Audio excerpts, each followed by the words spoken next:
That there is a fuckload of beer mail. Gotta say a massive thank you to all the people who've sent me stuff over the last few weeks. So take a bow, Alan Wescombe, Andrew Lynch, Brett Harmon, Jamie Nelson, John Pollock, Matt Evans, and Chris Millington. Much appreciated, guys. And by way of a small thank you, I thought I'd do a few video reviews for these. I haven't done too many video reviews recently, so it's got to be done. Not all at once, I don't think, because I'd like to live through the experience. I have already drunk a few of these already on the most recent podcast, so look out for that if you didn't listen in live. But there are a few reviews done on those ones. That's the Hop Addition.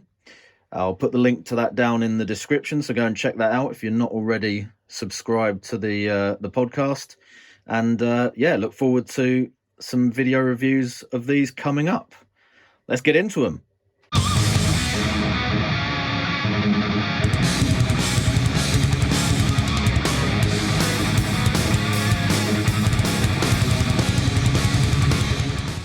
Right, where to start? I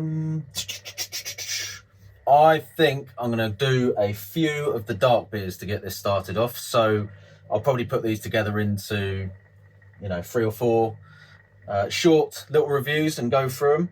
And I'm going to start with this one from Andrew Lynch at High Road Brewery. It's the Spreadsheet Ninja, which is a black lager or Schwarz beer. This one was brewed on one of the live Zoom brew days. So if you're not familiar with those, you can get involved with them via the BrewTube Facebook group. Go and check them out. We've got one coming up on the 2nd of January. We brew recipes out of the Camera Essential Homebrewing book. Although you can brew whatever you want on the day, it doesn't really matter. I didn't get to brew this one because at the time I was a bit busy with new baby and all that kind of stuff. So I am very appreciative that Andrew has sent me this beer through. Thank you again for that, Andrew, and looking forward to trying it. So let's get it into the glass. I know that Mr. Lynch himself was pretty chuffed with this beer. I think it got a few mixed reviews from a few other people who did it. But if it's as nice as it was for Andrew for me, this should be a good one. So this glass here has got a lot of etching on the bottom of it, so it's really firing up the carbonation in there. So appearance wise, we've got nice dark black beer. Is it totally black? I think there's just a hint of reddy brown on the edges if you hold it up to the light. As I said, streaming carbonation, although this glass always makes the beers look a lot fizzier than they are. And that is helping it to hold a nice, just off-white head at the top. So appearance-wise, looks nice. On the nose, there's some nice kind of chocolatey roast malt aroma there. Not too strong, but definitely that's the main thing that I'm getting there is, yeah, kind of chocolatey malt. Not too much in the way of hops, I don't think. It does have that slight kind of lagery aroma to it as well. I say lagery, that's a really shit description, but yeah, you know what I mean, mate. Not sulphurous, but there's like a sort of distinct aroma that you get when you've fermented out with a true lager yeast. I'm assuming that Andrew did use a true lager yeast for this one. But yeah, it smells very appealing to me. Quite sweet, a little bit chocolatey. Let's dive in.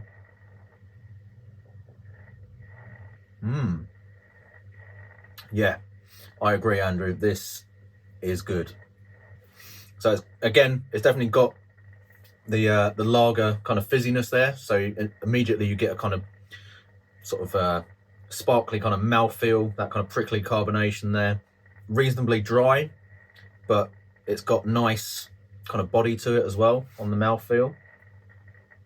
And there's the dryness brings with it a little bit of that kind of slight roasty note. Not too harsh at all, but it's definitely apparent that there is some roast malt in there. and then that kind of leads into the bitterness from the hops, which is fairly, I would say, fairly assertive, certainly for what people might be used to with a normal lager. And I think when it combines with the slight roastiness, it maybe makes that bitterness seem a little bit more forward as well. But I actually like a nice bitter kick to my lagers. I think it makes them more interesting usually. I'm not a big fan of overly sweet lagers at all. And I guess with the amount of, you know, other malts going into this, as well as your normal kind of lager malt, you could potentially end up with something that was a bit too sweet if you're not careful. You do still get that slight chocolatey note on there. It doesn't taste quite as sweet chocolatey as the aroma would suggest. It's maybe more leaning towards kind of coffee chocolate, I think, on the flavour. But again, very good. There's definitely no obvious faults to me with this. I'm no beer judge at all, but I don't get any, you know, clear issues here at all. Perhaps if you were, you know, judging it against the actual style guidelines for a black lager, it might be possibly a little bit too much from the roast malts there, but I really like it as it is. So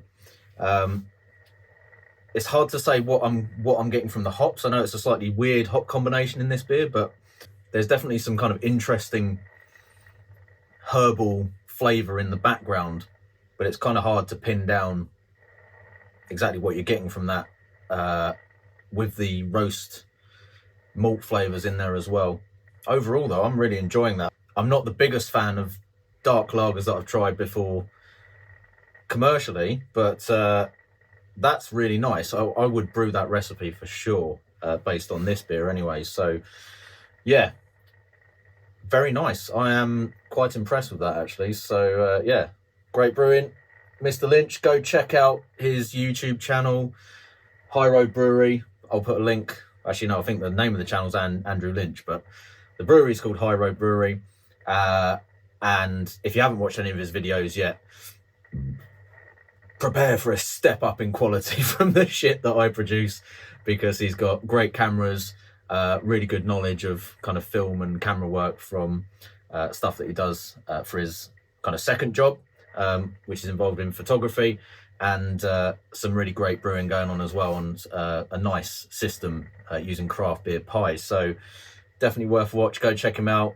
He needs more subs than he's got currently, because the video footage is worthy of it. So yeah, go and check out Andy's channel. Cheers for that beer, Andy. That is spot on. Right, next up we've got Galactic Dust Black IPA from John Pollock, the Doug's Pollock's Brewery. And this is coming in at 5.1%, I think. It's either 5.1 or 6.1. It might be 6.1 ABV. And I haven't got any other information on it at the moment. John might have sent me some information on it. I'm not sure. But I'm guessing by the name, there might be some Galaxy in there at least, amongst other things. So let's get it into the glass and see what's going on. Again, good carbonation. Pretty evident from the amount of head that's generated there. And there's quite a few bubbles streaming up the side of the glass. Pretty black appearance. Very similar to the last beer actually, just hints of reddy brown on the edges, but it's pretty much, yeah, pretty much getting towards jet black, that is. Just off white head. Aroma wise, not really getting any, you know, kind of dark beer, roasted aromas at all. Certainly, if I was blindfolded and testing the aroma on this beer, I don't think you'd be able to tell that this was a dark beer in any way. There's lots of kind of sweet berry, bit of peach there. Yeah, stone fruit. Smells very good, quite fruity. Maybe not so much citrus, but maybe, yeah, more towards that kind of sweeter fruit. And a little bit of a kind of ripe tropical note on there. Yeah, very appealing aroma, I've got to say. Then on the flavour, there's a nice firm hit of bitterness up front. and then you get the hops coming in. The dark malt flavour is very restrained. There's just a hint of that in the background, which is great for a black IPA because you kind of want it to be sitting in the back if there at all. It's not overpowering the hops at all on this, but it's enough there just to make it interesting. I personally don't really see the point of a black IPA that has zero flavour from the dark malts. I know some people strive to try and create a beer like that where there's no flavour contribution from the dark malts and it's just a visual thing. But for me, why bother if you could just put, you know, colouring in to do that? It seems to me like if it's going to be a black IPA, there should be some flavour, even if it's very restrained from the dark malts. That's my personal preference anyway. Other people may differ, but for me, this is a really nice balance of just a hint of dark malt flavour. So just a little roasty note on the back end, slight sort of coffee-ish flavour there, but mainly the fruity hops. Again, it's always really hard to pick out specific flavours sometimes when you've got big, you know, New World hops blended together, but there's definitely some kind of ripe sort of stone fruit / tropical flavours in there. I do get some peach off of this, and then some berry flavours as well. I think sometimes with the darker beers, when you put those fruity hops in, it can push it maybe more towards sort of dark fruits and berry type flavours. But it's very nice. This is really well brewed. Again, I can't really detect anything with this that's wrong, flaws or anything like that. I really like it again. So yeah, 2 for 2 so far, guys. Well done. Yeah, that's a very nice beer, John. I would happily drink a few of those, and I'm sure you probably have yourself. So that's John Pollock's Black IPA, Galactic Dust. Very nice. And yeah, I'd happily brew that if it came out that well. So cheers for that one. Okay, last one for this little sesh. So there are a few other dark beers in here, but I'm steering clear of the big ones at the moment, I think. So the impies and the barley wines can wait. I'll maybe do a little, you know, impy video or something for those ones. What I have got with no label and a Yorkshire pour on it is a Hokum Stomp from Chris Millington, my podcasting partner in crime, as is Andrew Lynch, by the way. Now, he did message me beforehand. This was literally like the last bottle that he got off of the keg. So, yeah, obviously you wouldn't normally want to leave that much headspace in there. Could potentially cause you some issues with oxidation. Not so much of a worry with a darker beer like this, but obviously something that could potentially cause you a bit of an issue. I won't be spending a huge amount of time on this one because you've seen probably about 150 Hokum Stomp review videos already, because it's been brewed by lots of people and there's been loads of them flowing around in Beermails and lots of review videos out there already. So, and if you've seen any of those, you'll probably know already that it's a cracking beer, and that if you haven't already done it, you should probably have a go at brewing it. It is an oatmeal porter. The original's made by Daya Brewing, who are one of the best kind of craft breweries in the UK, and this is out of the Camera Essentials book as well. This is also one that was done on one of the live brew days, although I don't think Chris brewed it on the live brew day, did it later? It's not really important, but anyway. So very complicated grain bill on this one. If you look at the recipe or go back to one of the brew day videos, you'll see there's all sorts going on in the grain bill. Probably one of the most complicated grain bills I've ever brewed, I think, actually, on this one. And it's also got Bramling Cross hops in it. The simplest part about the recipe is the yeast, which is just bog standard US-05. So on the aroma, it just smells pretty much very similar to the Hokum Stomp I brewed. Nice, sweet, dark malt flavours, not too intense on the roast. A little bit of caramel. And yeah, fairly low level kind of aromas coming off of it. Not massively carbonated. Just a little cap sitting on the top there. Let's give it a taste. Oh, yeah, colour-wise, pretty much the same as the other two beers. maybe a touch darker. There's not much colour coming through on the edges, and the froth that is on the top is kind of tan off-white head. Interestingly, with this one, my first impression is that I'm getting a little bit more of the hops off of this than I do with my own one and some of the other versions of this that I've tried. So there's some nice kind of dark fruit kind of berry flavour there. Bramlin Cross is kind of known for producing some of that kind of hedgerow berry flavour. I think that's, you know, part of the reason why they call it Bramlin Cross. After that, very smooth, quite rich kind of mouthfeel. Bitterness is fairly low. The roast flavour is kind of very light, sort of coffee, chocolate.